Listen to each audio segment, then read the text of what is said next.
And we are off. Hey, Vicar, why don't you start? You want me to do the whole thing? Yeah. Let's see if you're learning. Recorded live at Talks and Tasting Studios, it's the Clerical Errors Podcast, the podcast that shows you what's behind the collar. Let's go. From the Talks and Tastings Podcast, this is the Clerical Errors... Oh, I said podcast. Hang on, let me do that again. Recorded live at Talks and Tasting Studios, it's the Clerical Errors Podcast, the podcast that shows you what's behind the collar. Let's go. From the Talks and Tasting Studios, this is the Clerical Errors Podcast, the podcast that shows you what's behind the collar. This is Bullhagen. This is Berg. And this is Vicar. Good job, Vicar. Good job. What do you think? Someday when he hosts his own podcast, he'll do all right. That is the truth. So how you doing, Berg? Oh, just living the dream. Living the dream. I actually have a drink this time. Oh.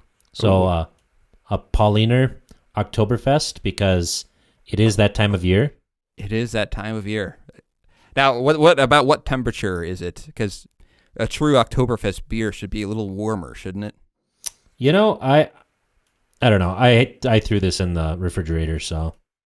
All right. Well, you know what? Maybe this would be, if we get enough Patreon, we can maybe do a broadcast from the actual Oktoberfest. Someday, yes. So, Peter is not here. He is busy working, so he will not be able to join us. Maybe there's a chance he might hop on if he gets back in time. But in the meantime, if we get a little off topic, seem like we're meandering a little bit, it's because our fearless producer is not here. Indeed. So, you guys drinking anything? I just have some water. And I slammed a coffee before confirmation, one of those cans of dark brew. Oh yeah. So You're pumped. I'm pumped, right? Well, I'm an open mind then, just to keep with the show, you know. So have you had this one before? Oh yeah, it's pretty good. I usually don't drink beer, but this is pretty good stuff. Is it a nice amber color? It is. Is that a Minnesota beer? No, this is actually from Munich. Wow. So, you know, living large, living fancy, out near the mountains. So, how's the weather? Weather been good? Yeah, it's been pretty good. Any snow yet? Not yet. The trees are changing. It was 38 degrees this morning. Wow. So, yeah, they were saying it was pretty warm this year because we didn't have any snow in September. So, yeah, and it's been summer here for the last week. I love it. Yeah, I know. You know me, I like the warm weather. That's where you're going to retire to, right? Florida, the beaches. That's right. Or maybe the Keys. Maybe you'd like that. A mission. There you go. A parrot head mission worker. There we go. So Iowa District East, if you want Bullhagen to be a missionary there, donate to the Patreon. Right. Imagine me trying to make that trip to Mapleton.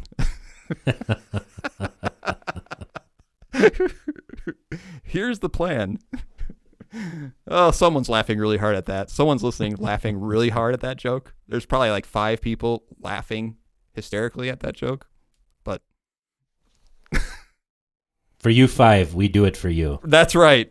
That's right. If you thought that was really funny, let us know. Where can they let us know, Vicar? They can email us at feedback@clericalerrors.org. They can also get a hold of us on Facebook at facebook.com/clericalerrorspodcast. And they can tweet at us at clericalerrorsp. That's X now. Sorry, they can axe at us.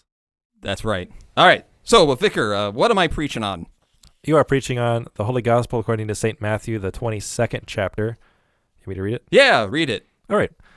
When the Pharisees heard that Jesus had silenced the Sadducees, they gathered together, and one of them, a lawyer, asked him a question to test him. "Teacher, which is the greatest commandment in the law?" And he said to him, You shall love the Lord your God, with all your heart, and with all your soul, and with all your mind. This is the great and first commandment. And a second is like it.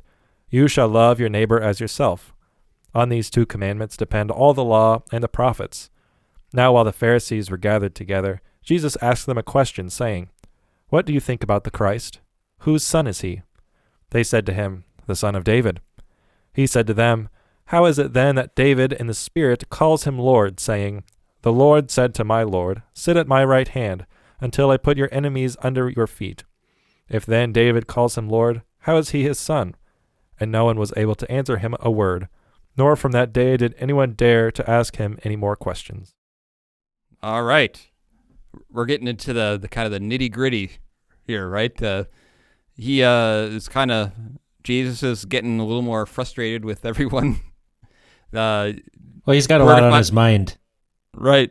Didn't he just kind of argue with the Sadducees about the resurrection around this time too?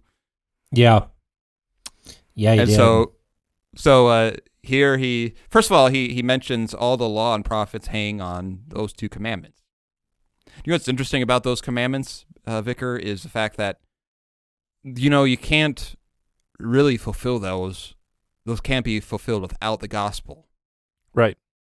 Because if you are loving God with your whole heart, loving him as Jesus suggests, and you're doing it as the Pharisees did to earn favor, you're not actually loving God, you're loving yourself.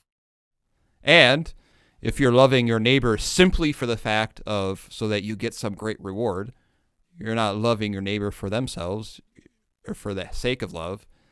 You're loving them for your sake. And the only way that can truly happen is if you are freed by the gospel, fulfilled in Christ Jesus, who is the fulfillment of both those commandments, so that then you are freed, forgiven, and free to then actually love God and love your neighbor, because you cannot love God in any way apart from the gospel and apart from the Holy Spirit and apart from faith. As you have learned in seminary, right, can a true good work be done outside of faith? In No. cemetery? In cemetery, yes. Yes. Well, there also no. Yeah. Yeah, I go sometimes I hang out. You know what? You have to remind me, Vicar. I haven't taken you to the church cemetery yet. Oh, that's right, yeah. Remind me of that. Okay. I can forget things once in a while. Yeah. Man, my ADHD has been bad lately. I don't know what it is. So, anyways, and also then he argues with them or teaches them on how it could be that the Messiah is both David's son and David's Lord. Mm-hmm. And they don't know how to answer that. And to this day, I don't think they know how to answer that. Do they, Berg? Nope. Because they don't. Most Jews nowadays, they don't even really believe in a person Messiah. They more believe in a messianic age, don't they? Some sects do. Yeah, it depends on what It's such a mixed flavor bag. you're talking about. Right. Is there anything you'd like to add about the text, Berg? I think this is a great pericope for using the small catechism, right? That if everything in the law and the prophets can be summed up under love God and love your neighbor, well, that's commandments 1 through 3 and then 4 through 10, right? And so when you're going through, it'd be nice to, you read a pericope about the sacrifice of Isaac, for example. What could you do? You could put that under commandment 1. Right. Right? That, he feared, loved, and trusted in God above the life of his own son. When Jeremiah talks about, woe to those who build their houses on cedar, you could put, the 7th commandment, theft, right? That he's stealing from his workers and building his house on unrighteousness. I think this would actually be a way more profitable way of reading the Bible is if our members start reading it, try to pair it with a commandment or an article or a part of the Lord's Prayer. Yeah. This would actually not only help them put it within some sort of a framework, but this would also help them then to teach the Bible to their children, Because unfortunately, a lot of people look at the Bible and say, well, I don't know what this means, and so therefore, if I can't fit it into my mental matrix, I'm going to forget it. Right. And Right. Jesus here provides the two unifying principles of the Bible: the law and the gospel, or the law and the promises, as Melanchthon says in the Book of Concord. So, Yes, was it you that kind of talked about love in this way? I don't remember where I heard this, but I heard this recently from 1 Corinthians chapter 13, where Paul, faith, hope, and love, these three, but the greatest of these is love. yeah. And when you think about that, well, why is it worded that the greatest of these is love? Well, faith ultimately is an earthly thing. Faith is trust in things you can't see, right? So, in the resurrection, is there really faith anymore? No. No, right? What about hope? Hope is likewise, faith is trusting in something that is real, even though you may not see it. Because God said so in His Word, you're holding on to that, even though you can't really see it or enjoy it yet. You're holding on to that reality as though it is true today, because you know God will fulfill it. Well, in the resurrection, is there a need for hope? Or No. that hope will be fulfilled. So what's left? Love. The fulfillment of that is with us today, but also then continues in the resurrection. That's why I think the greatest, as he says, we see it dimly, we see it in faith and hope, we don't see the full fulfillment, but at some point those things, the faith will be fulfilled, the hope will be fulfilled, and the love behind all of it will remain. I remember one time I preached from this text the Ten Commandments, and kind of the main point of it was the fact that the Ten Commandments actually teach you how to love God and love your neighbor, which in one way it seems obvious, but I was surprised sometimes how people say, well, thanks, Pastor, that's a good sermon. I never thought about it that way. Because they hear so much about the Ten Commandments being the exact opposite of being judgy or all those things. No, you want to learn how to love. It doesn't push you away from the Ten Commandments. To learn to love is to push you and drive you towards the Ten Commandments. How do I love my neighbor? Or how do I love God? Well, there you go. Right. Absolutely. And yeah, that's what it is. And really, that's what the rest of the Bible is. This is why I almost think a better framework is talking about how the Bible is profitable for us, right? It is inspired by God, 2 Timothy 3:16, right, that we all learn. But how is it profitable for us? How can we apply it? I mean, and this is where application comes in, right? For doctrine, that is teaching, reproof, which is the combating of false teaching, correction, which is a correction of our moral lives, training in righteousness, exactly what you're talking about, like how, I love God, I love my neighbor, how do I serve him? Right. What then shall we do, as the crowd say in the Gospel of Luke, right? And Paul doesn't say, wrong question. You're putting yourselves back under the law. No, he actually tells them what to do. He tells them generally what to do, and then he gives specific people specific admonitions, like the tax collectors or the soldiers. Right. Right. So an example of this is go back to the first table, loving God. I think there's a lot of people who think to themselves, well, I love God so much in my heart, right? And then, but yet they don't actually see a need to come to church. Like, how do you love God? Is it that warm place in your heart all the time? Or is it, do you love him by hearing his word? Yeah, I mean, that'd be like me saying, well, I love my wife, but I never want to hear her talk. Yeah. Right? I mean, that'd be wicked. That'd be evil. That would show I really don't love her. Well, isn't that what church is? Church is God talking to us. Right. Literally talking to us. I mean, he does. We call it the Viva Vox Christi, right? The living voice of Christ. And that's how we should think about it when we hear the readings read in church. God is talking to us. Yeah, it's just like when you're teaching the Psalms.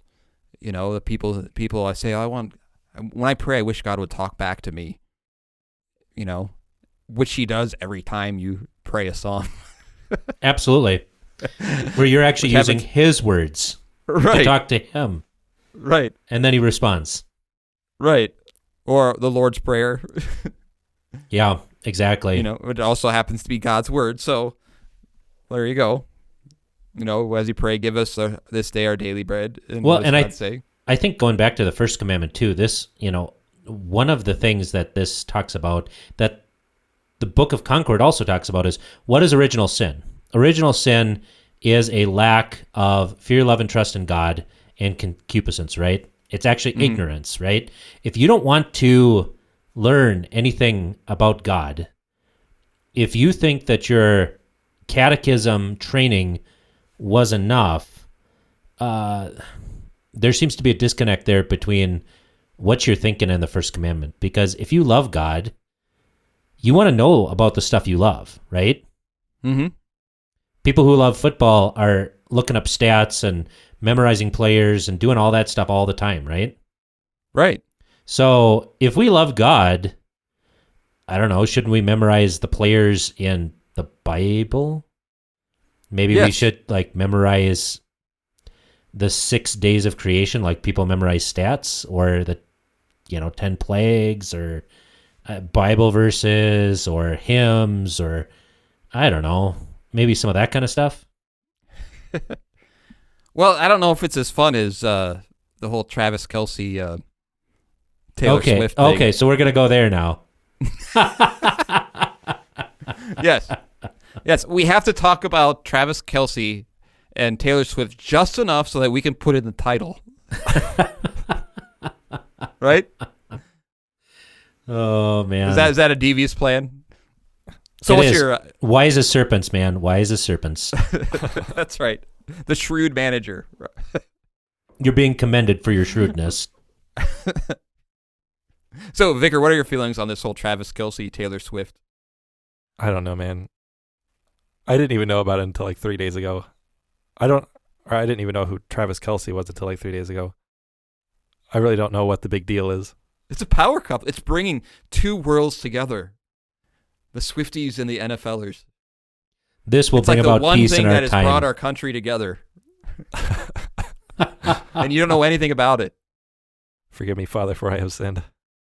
Well, it says that dating rumors have recently surrounded them. However, an official label on their relationship has yet to be confirmed. I thought they...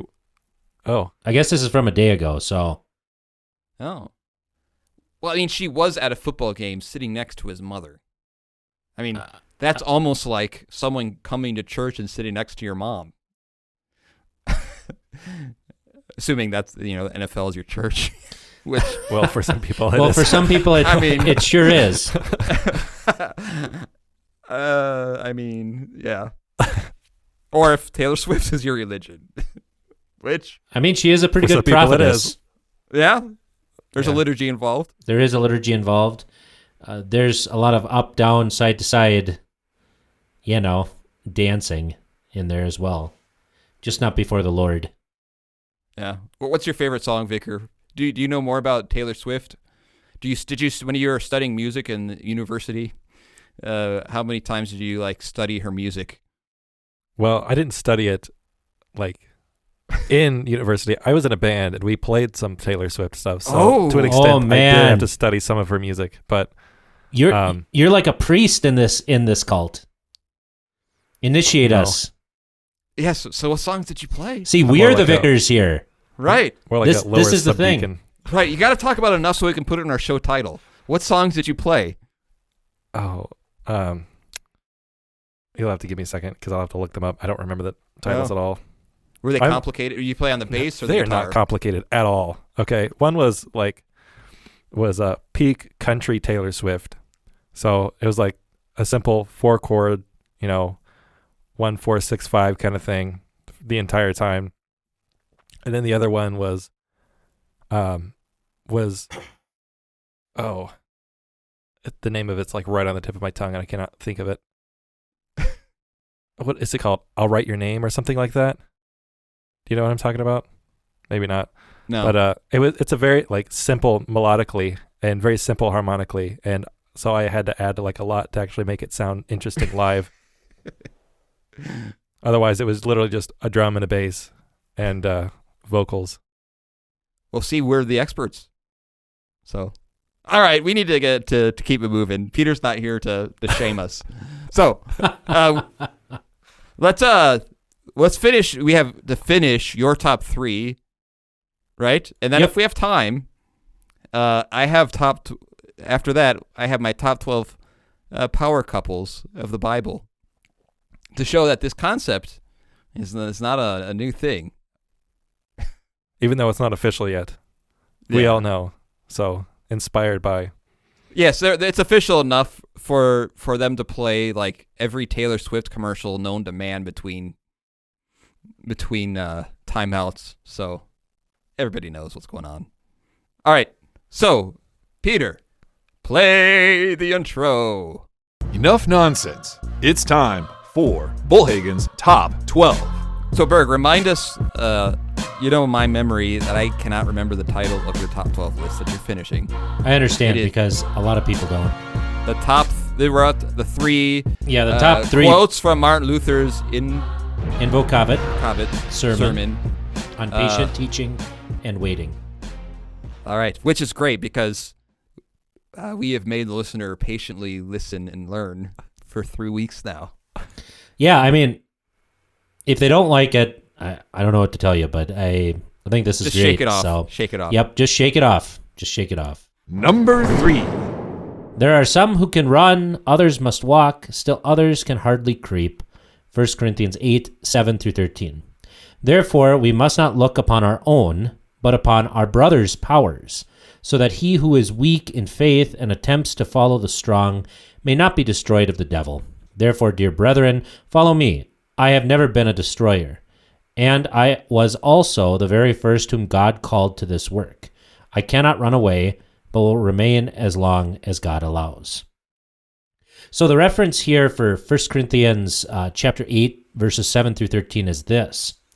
However, there is not in everyone that knowledge. For some, with consciousness of the idol, until now eats it as a thing offered to an idol, and their conscience being weak is defiled.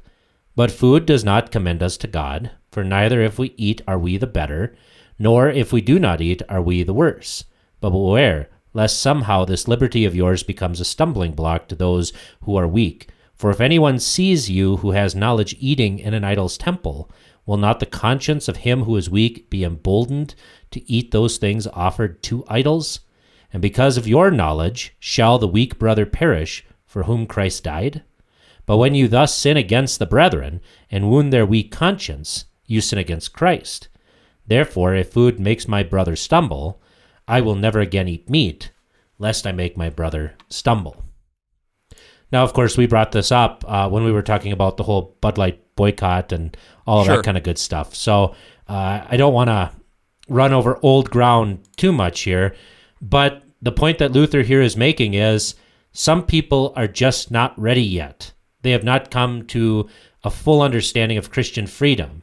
And so if you take things like the Mass away, you're taking their religion away. If you're taking their images away, you're taking Christ away. They're hardly creeping. We should look to his powers. If he can only creep, then we shouldn't force him to run, because then he's going to die. And we don't want him to die. We don't want to be destroyers. Right. And that's something that Luther brings out here that none of us can really say. I was also the very first whom God called to this work. I cannot run away, but will remain as long as God allows. Even though people accuse him all the time of destroying, this external unity of the church and all of this kind of stuff, nevertheless, Luther was not a destroyer. He was a patient man. He taught and taught and taught and taught. He cared about his parishioners. He cared about his weaker brothers in the faith. In the same way, and this is really important for pastors, we shouldn't be destroyers. Right. Oh, okay. Can I give you an example? Please do. All right. So I'll give you an example of hymnody, right? We have some hymns in our hymnal that pastors love, right? And there are some hymns in the hymnal, and I'm qualifying that with a hymnal because in the hymnal we have hymns that have been fallen under some scrutiny. They've been looked at, right? And some of those hymns are beloved by the members that are less beloved by the pastors, right? You want to give any concrete examples, Bullhagen? Sure. Like, I'm almost afraid to say that make people mad. But for example, How Great Thou Art, or Amazing Grace. Isn't it funny how Great Thou Art is like the one hymn that was never updated? Because then you would just be saying, how great you are, how great you are. Right. You update It shows and that it becomes a modern pop song. Exactly. I mean, like, see, this is the point. People are conservative. It's awesome. And there's a whole host of them, right? That pastors will generally say there are much stronger hymns. But at the same time, to simply say we're not going to sing that because there are stronger hymns in the hymnal, the way it comes across in the minds of the people is this: they start to think, well, are you telling me that everything I learned up to this point is wrong? They feel as though you're making a judgment statement on the hymns that a pastor 30 or 40 years ago sang all the time. Especially when they're beloved pastors. Right. Who did a lot of great things for them and kept them in God's word. Right. And so pastor needs to go into that with a little kindness and to be willing to sing some of those and not doing it begrudgingly or saying, I know this is not a very, because what you are doing is you're stomping on something that they have loved, something they sang at their grandmother's funeral, and then their grandfather's funeral, and then their mother's funeral. And just say, well, I find it theologically weak, and just kind of casting it aside is something that could do a lot of damage. And it's like you're, in a way that, now if they learn and realize, oh, some of these other Lutheran hymns, they do a really good job of teaching the faith. That's great. But that takes a while for them to learn and understand. And that doesn't mean that you sing hymns that are flatly wrong either. But there's a little kindness, I think, in doing that for the people, so that. Right. And just to remind people, Luther is not talking about singing Amazing Grace. Right? Mm-hmm. He's not talking about that. He's talking about bringing back the Latin Mass that the people don't understand. He's brought back communion in one kind. Right? I mean, these are fundamental things. Right. That, I mean, like, this isn't just how great thou art, right? This is these are things that do need to be changed because they violate God's word, because they violate the mandate of Christ. And yet he's willing to bear with them. And I mean, really, the biblical example here would be Elijah. Elijah sets up an altar on Mount Carmel. You ever think about that? Where, he has that contest with the prophets Mm-hmm. of Baal. Yeah. Well, doesn't Elijah sin? Because the only altar is supposed to be where? Well, in Jerusalem, right? Jerusalem, yeah. Right? I mean, that's the only place sacrifices should be taking place. And yet, why does Elijah bear with this? Why does he bear with the high places? Why does he bear with this? Well, because he's got to get people away from thinking that Baal is the Lord. Right. Right? I mean, and we know from God's own mouth that there are 7,000 people in this heterodox church. Even though they're enmeshed in the sin of Jeroboam, even though they have a priesthood who is only in it for the money, that isn't according to God's command with the sons of Aaron, nevertheless, there are still Christians there. And so this is where I think we can learn something from, I don't know, the Bible on how we should be, maybe a little bit more, pick our battles. It's like when you're doing spiritual triage, you don't worry about the cancer. You worry about heart failure first. You get the heart stabilized, and then you go after the cancer. Right, and it's also, I think, a lesson that can be learned on both sides, because one is for the pastor to deal with patients. What I remember at the seminary, that it was kind of interesting how a lot of times guys would want to go to places where they didn't have to actually lead them to a certain way. I want the kind of congregation where everything is very orthodox, and I can just kind of go in and just do my thing. That's called heaven. Right. There is something to be said about, well, you're going to a congregation with sinners, right? Yeah, I mean, that's like saying, well, I want an outpost on the Western Front where I actually don't have to fire my weapon. Right. Right? It's like, well, that's not going to work, man.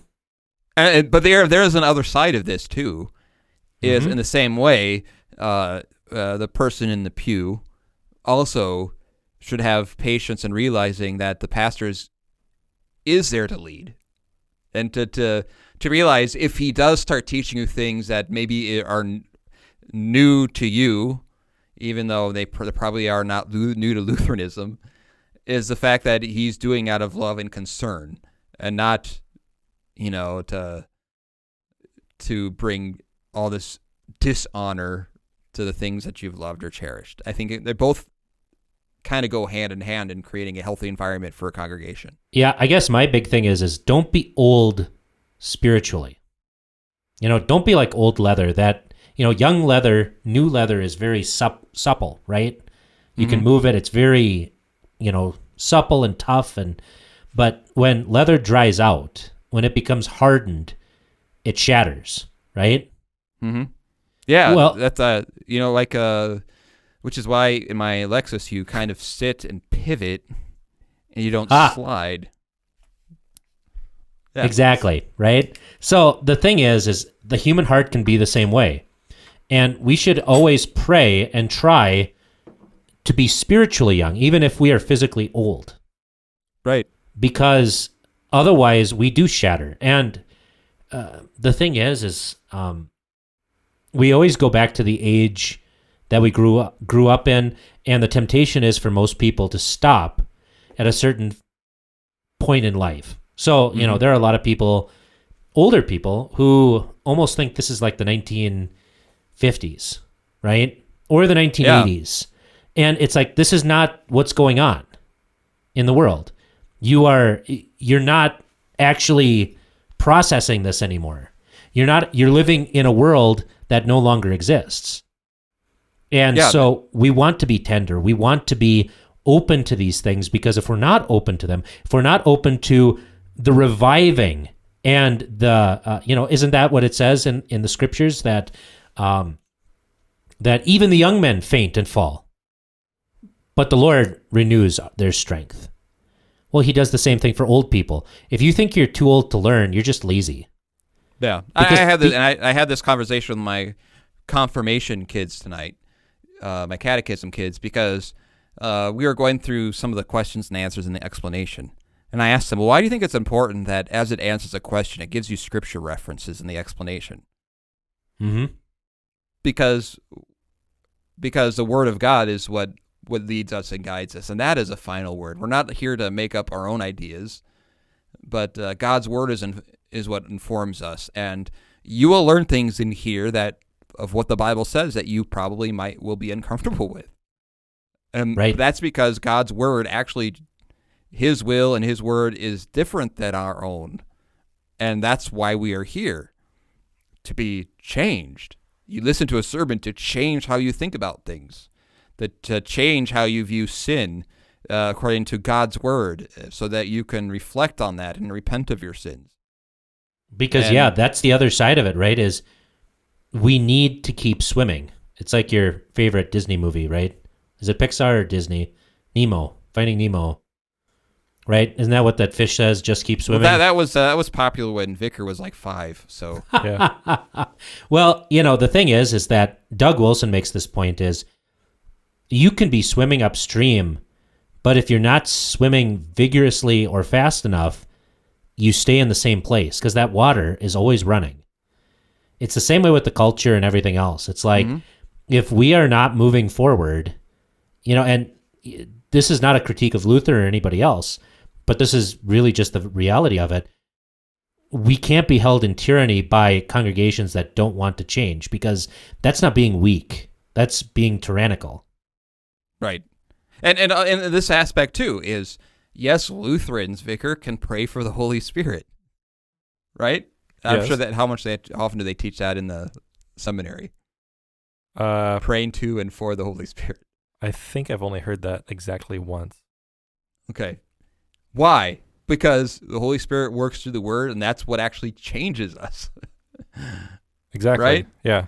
And even making a conscious effort to pray for the Holy Spirit means that you realize I need constant reformation. Well, and that's why what makes a theologian, what Luther talked about, right? Oratio, meditatio, tentatio. Oratio is a prayer to the Holy Spirit to open the Word of God, right? Isn't that what we pray for in the general prayer? That let all who hear this word rightly understand it and truly believe it. Mm-hmm. Like we're actually praying that our people understand what we say, which from an external perspective, that's on us, right? If our people don't understand what we say in an external sense, then we probably need to become clearer in our preaching and teaching. But truly believe that's the work of the Holy Spirit. Imagine this is your assignment for 4th year. In one of your classes, say you have homiletics 3, right? Just kind of mention in class, I was working on my sermon and I prayed for the Holy Spirit. Just see. They'd probably accuse me of being of doing a Dr. Scare impression. Ha! Just see what happens. Well, that's okay. True prophets are always misunderstood, so. Yeah. That's right. That's by the way, all this what you're talking about is something I try to model for the vicars in the sense of not being even content in how I preach, in a sense of always looking to preach a better sermon and not just kind of resting in, you know what I mean, Vicar? We've talked about that a little bit, haven't we? Yeah, about always trying to improve instead of resting on sort of the laurels or the gimmicks and stuff that you've been able to come up with over the years and just resting on that, knowing, this will be an okay sermon. Right. Always trying to improve. Or even I ask, I'll even ask you sometimes how that some sermon come across. Yeah, exactly. Because I might be unaware sometimes. Well, it is our sacrifice to the Lord. Mm-hmm. The sermon is our sacrifice. And it should be a good one. Right. And a pastor should always be looking in a way that is edifying to the people to always become a better preacher. And that should never stop. Right. Number 2. Therefore, all those have erred who have helped and consented to abolish the Mass. Not that it was not a good thing, but that it was not done in an orderly way. You say it was right according to the Scriptures. I agree, but what becomes of order? For it was done in wantonness, with no regard for proper order and with offense to your neighbor. If, beforehand, you had called upon God in earnest prayer and had obtained the aid of the authorities, one could be certain that it had come from God. I, too, would have taken steps toward the same end, if it had been a good thing to do, and if the Mass were not so evil a thing, I would introduce it again. For I cannot defend your action, as I have just said. So Luther was basically not arguing with what they did, but how they did it. Exactly. So, and of course here, even though it's not mentioned, 1 Corinthians 14:40, let all things be done decently and in order. And a couple other verses here that he brings up. Every plant which my Father has not planted will be rooted up, and I have not sent them, yet they ran. And so even though the Mass is an evil thing, and even though they were right to do so, they didn't pray beforehand. They didn't call upon God earnestly in prayer, and they didn't get the authorities involved. They didn't go through the proper channels, which of course can be taken, too far in one way. But when you're reforming a congregation, when you're reforming a synod, you have to work through particular channels. Like, for example, Bullhagen, if you were to introduce something new, who would you talk to first? My wife. Well, okay, your wife. Peter, take that out. But you would talk to the elders, right? Yes, I would. You talk to the elders, and you would get their feedback and everything like that on that, right? That's what you would do. And then the elders would go to the council, and then the council would go to the voters. And there would be plenty of orderly teaching on that. That's the thing is, growth without order is cancer. Yeah, and the fact that you want the congregation to also to make such a change from their own heart desire to follow God's word. Right. And you that don't takes want them time. Simply just because of the law. Well, and it's kind of like planting a field. You don't just go out to your field and scatter your seed everywhere. You actually, if it's a vine, you hang it up, right? Mm-hmm. You actually have scaffolding that helps you grow your grapes. If you don't do that, you're not going to get many grapes because it's all on the ground.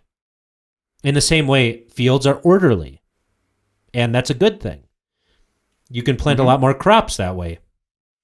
So, it's order is important. Pastors need to be orderly. This is something I think most pastors are not actually very good at. Because when what happens is when this is not done, as soon as a pastor leaves, what happens? The congregation. It goes back to the way it was. And then it becomes, well, this was pastor's preference. Well, no, this wasn't pastor's preference. Sometimes it is, but that gets mixed in with, okay, was this God's word or pastor's preference? Yeah.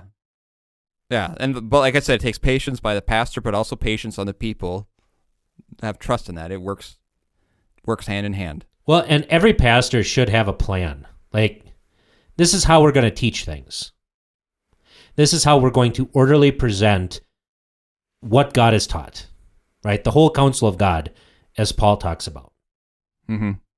So a pastor shouldn't just, be swinging from the hip every Sunday, but he should be planning. There should be some sort of a rational thought process of, okay, I'm going to teach this. I'm going to teach this.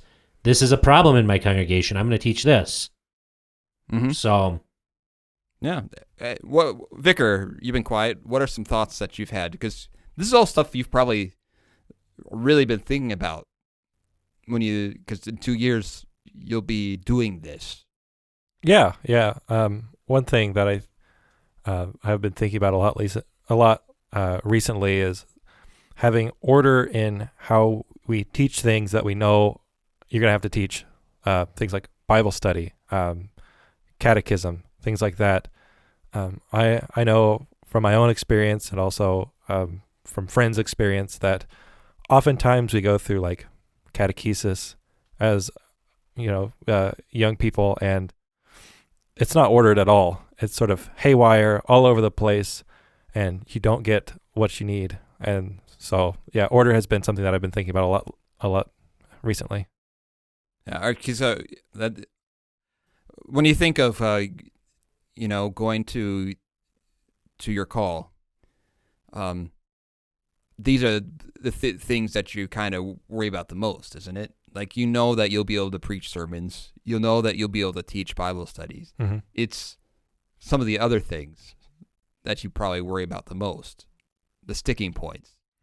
Right. Yeah, the things that are there's going to be at least one person who's going to sort of put up a fight for, like the hymns or whatever. Mm-hmm. People have their hobby horses that they like to keep on, and it could be hard to try to teach through that. This is why we should all be as the Bereans, constantly searching the scriptures to see whether or not what our pastors and leaders are telling us are true. And then it also makes us more biblically literate and just helps the community in general. Yeah. And I would say this too. Sometimes it is hard for these things to be taught when people aren't in Bible study. Yeah. It makes it really hard for a pastor. People might think, well, I have an issue with this, and then the only time you have to really address it is in the sermon, which is not always the best way to have like a conversation and a real in-depth study when you're in a sermon. And there is a teaching element involved.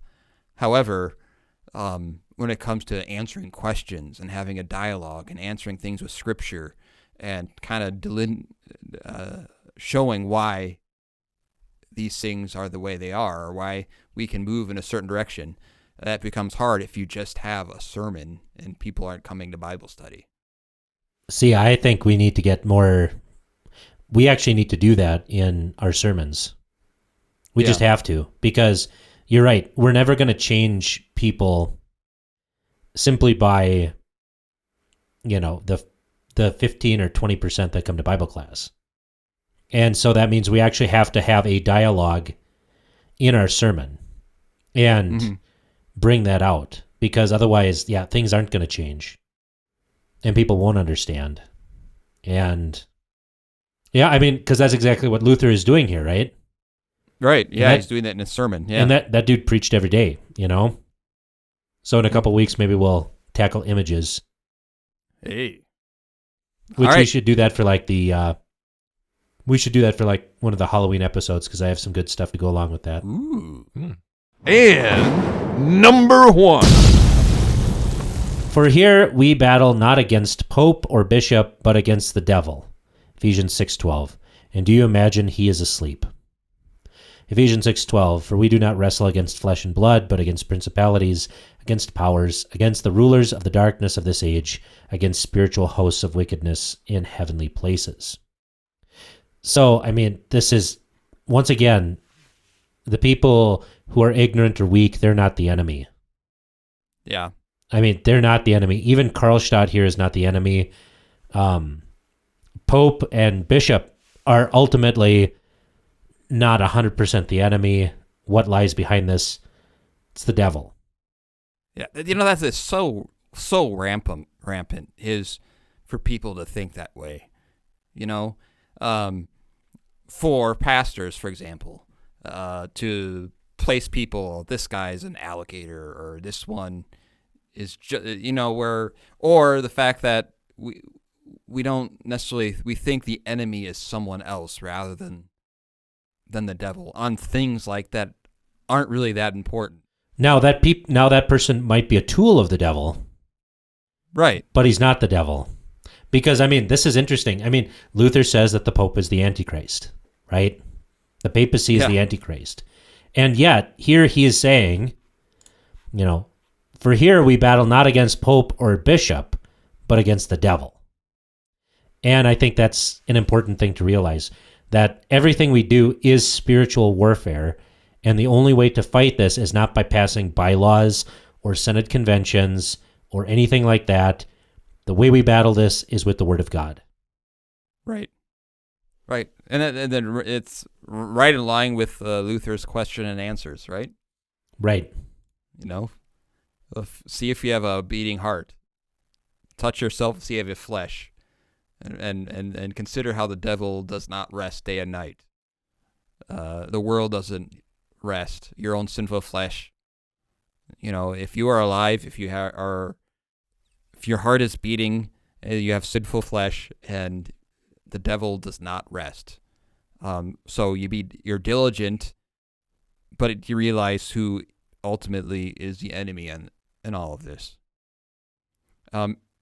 Because even Jesus, even as he was battling with the Pharisees, he was still trying to teach them. He was still trying to call them to repentance, and he still wept over them. Because he loved them, and I think that is important. That's what Luther was teaching in the sermon, and we should always. Well, and isn't that what we pray for? That the enemies of your church might walk with us in meekness and in peace. So I have a question, Berg, then. So how would someone take this information who, let's say, someone is not a pastor, just someone who is a Christian, can use this information dealing with others, maybe outside of just the church realm itself, of how they can help their neighbor understand and see things in a gentle way. Yeah. Be patient. Be patient with people. Plant the seed. Know the word of God. Teach them not haphazardly, but when you diagnose the problem that they have, then you can really start to plan out what kind of things you can say to them. And they're not going to listen or care about anything you have to say unless they realize that you actually care for them. You know what I mean? If you show in all sorts of other ways that you're not just there to prove that you're right. Well, and also diagnose what the real issue is, because you can do the right thing for the wrong reason. And even in adiaphora, especially in adiaphora, as Lutherans have rediscovered the liturgy over the last 25 years, it's been a beautiful thing. But at the same time, we cannot confuse what is adiaphora with what God actually commands. Yeah. And here, these are things that God actually commands. And still, he's really putting the brakes on hard. Because people do need to be taught. Because personal faith is important. Mm-hmm. You can't just force something in, expect people to obey, and not know the reason why. That doesn't work that way. Then you're as much of a tyrant as the Pope was. Yeah. For the pastors, I would say this is, so when do you start to change things? Well, Luther really changed things after about 2 years of preaching and teaching consistently and persistently. If you look at his preaching schedule here, this is from Martin Brecht, who is Luther's biographer, Volume 2, page 58. It says, Luther preached constantly in Wittenberg, and while traveling on Sundays and festivals, he preached on the appointed gospel in the morning. In the afternoon sermon at 12 o'clock, he dealt with individual books of the Bible, beginning with 1 Peter in May 1522, then continuing with 2 Peter and Jude at the beginning of 1523, and with Genesis from the end of March 1523 until the fall of 1524. So Luther is preaching all the time. And these sermons were 45 minutes to an hour long. And so I think that actually has to figure in here. That when you're changing stuff, if you only have 20 minutes with people on a given Sunday, it's going to take a long time to change things. Right. I was talking to somebody who went to Christ Academy, and I was talking to this guy, and he was saying, he was just really kind of despondent and about, well, why does it take so long? And I was like, okay, well, look at how many hours you got in Christ Academy of education, right? How many hours did you sit in class? And I think we figured out 72 hours in that 2 weeks. And it's like, okay, so let's do 20 minutes. If the majority of the congregation only comes to your sermon on Sundays for 20 minutes, let's say it's a 20-minute sermon, to equal that 72 hours is like 8 years. Right. So that's the thing, is we're not preaching as much as Luther. We're not teaching as much as Luther. We don't give people the resources like the Lutherans did. And it's just necessarily going to take longer unless you can get people, integrated into something like that. And I think this also addresses for a pastor too, the way at times when a pastor goes to a new congregation and they might feel like they're just betraying their conscience. There is something to be said about, well, there's a process. Are they your children or not? That's really the issue. A lot of the liturgical guys have started calling each other father, which I'm fine with. That's a biblical term. But then if you're a dad, you need to act like a dad. You don't treat your infant like a teenager. Mm-hmm. You actually have to love them. You have to care for them. You have to tolerate. And that's actually one thing that my new district president preached, which was awesome. Toleration is our word, because to tolerate something is to bear with it, to bear with these people and carry them and bring them to a better place. And that takes time, and that takes teaching. And that means you have to be prepared. And that means everything that you do and teach ought to be geared towards those particular problems, just like Luther. So don't be straitjacketed to the lectionary or whatever. If there's something that needs to be talked about, talk about it. Teach on it. And be confident that your authority does come from heaven, and that God's word does change people, and that it makes them stronger, that it makes them grow up, that it makes them mature in the faith. Because I think our problem is that as pastors, we often forget that our authority is from heaven. And God's word actually does make people better. And I would say this, too, to pastors, right, is sometimes it's okay if you've led a congregation in a certain direction and has benefited them to take a call where you need to start that process all over again. You know what I mean? Because I think sometimes we just say, well, oh, there's this congregation that called me, and yeah, they don't do things the way I would do them. I don't know if I want to take that call. Now, there's some ways where you could reflect, well, could I actually help them? And maybe if you feel like you're not equipped to do that, that's one thing. But at the same time, you know, care about other people. Isn't that what we heard in our gospel lesson? Right. Love your neighbor. Right. I mean, and, you know, Paul says the same thing all over the place. Philippians 2, right? Don't look out for your own interests, but look out for the interests of others. Ooh, you might have to be a little uncomfortable because they don't have every Sunday communion. Whoop-de-doo. Grow up. I mean, seriously.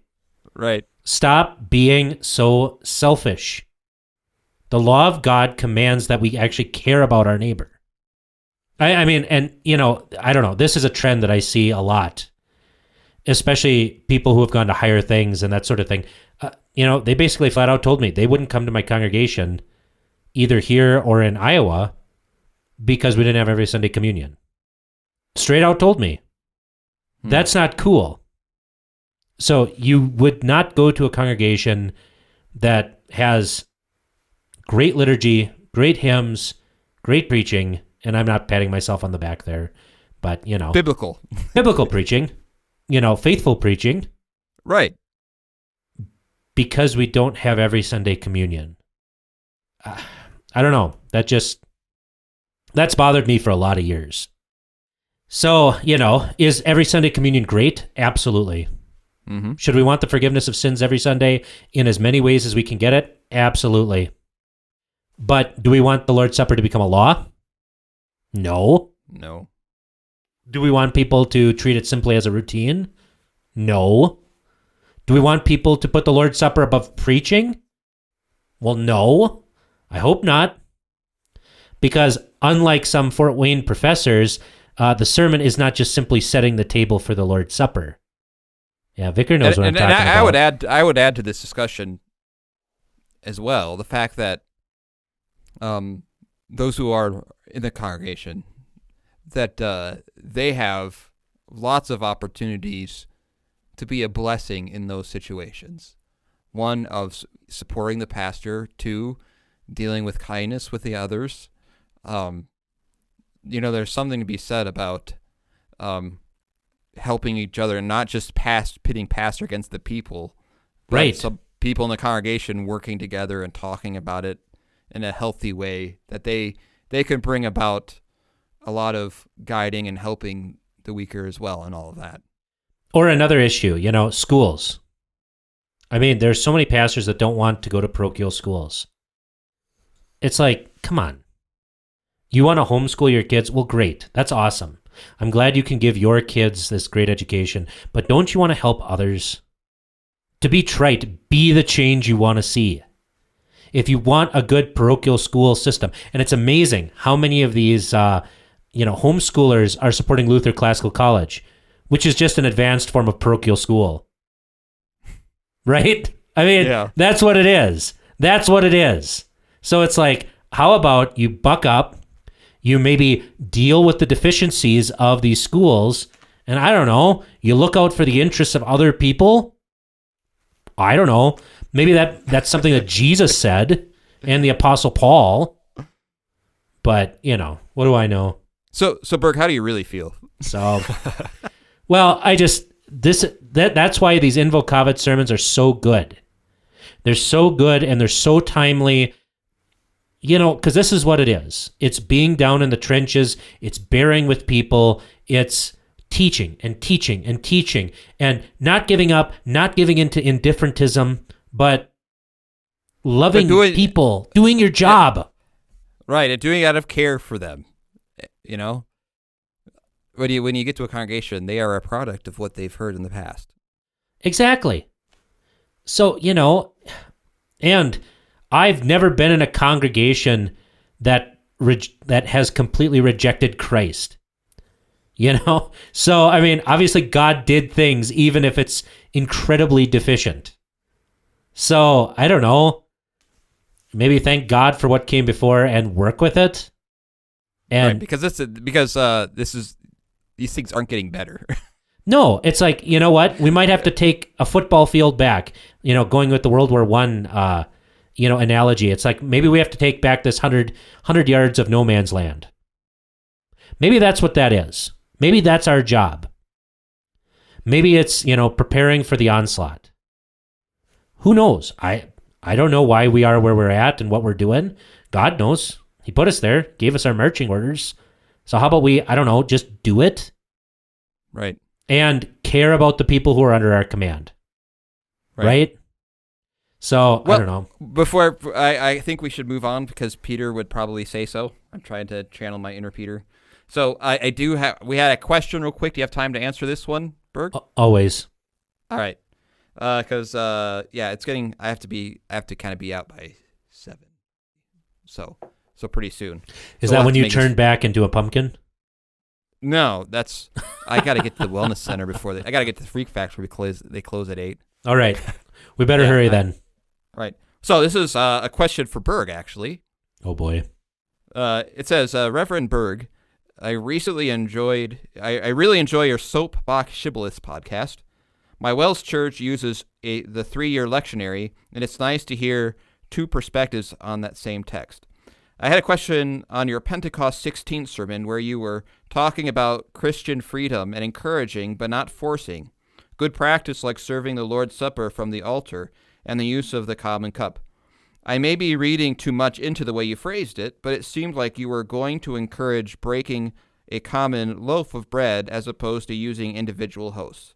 If I heard you right, could you riff on that? My understanding is that the church got away from the breaking of bread to preferring individual hosts due to concerns over crumbs of consecrated bread, although that may be a pious spin on the innovation. Many thanks. All right. What do you have? Yeah. I would actually, encourage all those things. 1 bread, 1 cup, 1 altar. And my basis for this is 1 Corinthians 10:17. For we, though many, are one bread and one body, for we all partake of that one bread. This is, of course, and I hope I don't have to say this, this is an adiaphron. It doesn't mean that the circular wafers that you get are any less the body of Christ any more than the individual cups are any less the blood of Christ. I hate that I even have to say that, but it's true. Let's put that out there, okay? So, the big thing is that even though adiaphora are not, these things are not commanded by God nor forbidden by God, but they're better practices because they teach something. And Paul here in 1 Corinthians 10:17 says, for we, though many, are one bread and one body, for we all partake of that one bread. This shows our unity, our actual communion with one another. That's what the one bread shows. And in fact, Eastern Orthodox Christians still use one bread. It's actually leavened bread, which is interesting, and they use a knife to actually cut it up to distribute to the people. As for breaking, this was what was called the fractio panis, which is a way that the Calvinists tried to show that Jesus was not physically present in the bread and the wine, but that the believer was transported by faith up to heaven to receive Jesus' body and blood spiritually. And so they would say things like, not a bone of Jesus' body was broken. We broke this bread. Therefore, Jesus is not present in this particular place, in this particular loaf of bread. The thing is like, if you ask Lutherans who have a big communion host, you see it at places like Redeemer and the like, they still have to break it. Right. And I would say this. So one thing I noticed in the question is he listened to your sermon and where you were doing exactly what you've been talking about. Exactly. Right. And the other thing is, too, as you talk about your answer, to simply illustrate, you wouldn't just change it just because this is better without actually people recognizing and understanding it. Right. This is the right way we do it. Okay. What good does that do? Exactly. Well, and, even Luther says that immersion is better for baptism because it better pictures the drowning that happens in holy baptism. Now, of course, because of, the Baptists and the status of confession, that is no longer an adiaphron. Just like for St. Paul, circumcision was no longer an adiaphron when the Jews said, well, you have to be circumcised to be saved. Mm-hmm. And so maybe someday we'll get to that. I hope the church, it's interesting because, everyone's pushing for the chalice, which is great. In my former congregation in Latimer, I think most people actually take the chalice, which is a wonderful blessing. But it'd be nice too, because it's not just about the chalice. It's also about Christ's body, right? Mm-hmm. For we, though many, are one bread, right? We are one body. And so this would be a good way to show our unity with one another. And that would take a lot of teaching and maybe some changes in our practice. But I think we could get there, All right. Well, unfortunately, we are out of time, and I did not get a chance to get to my top 12 list. So you will have to wait till next time. With bated breath. Yes. So thank you for listening. This is Bullhagen. This is Berg. And this is Vicar. And may your swifts be Kelce'd. Thank you for joining us. This podcast is available on iTunes, Google Play, Spotify, or wherever else you get your podcasts. Questions, thoughts, concerns? You can contact us on Facebook at facebook.com/clericalerrorspodcast, on Twitter at clericalerrorsp for podcast, or email us at feedback@clericalerrors.org. Thanks for listening to Clerical Errors. See you next time.